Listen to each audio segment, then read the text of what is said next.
बाळासाहेब ठाकरे राष्ट्रीय स्मारक निर्मितीसाठी स्मारक समिती स्थापन करण्यात आली आणि या समितीच्या अध्यक्षपदावरून उद्धव ठाकरे यांना हटवण्यात यावं असा ठराव शिवसेनेच्या बैठकीत करण्यात आला।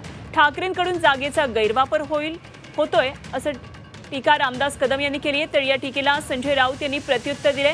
कदमांचं विधान म्हणजे सत्तेचा माज आहे आणि यांच्या जिभात झडत कशा नाहीत अशा तीव्र शब्दांमध्ये संजय राऊत यांनी टीका केली आहे।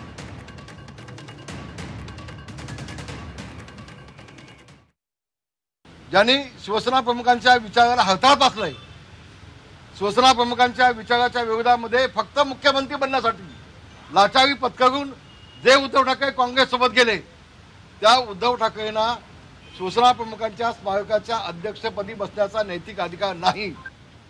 त्या शिवसेना प्रमुखांच्या स्मारकाच्या अध्यक्षपदावर तातडीनं हकालपट्टी करावी उद्धव ठाकरेंनी, असा ठराव आम्ही आज पास केलाय, मंजूर केलाय आणि त्याची प्रत आम्ही लवकरच शासनाकडे पोहोचवत आहे।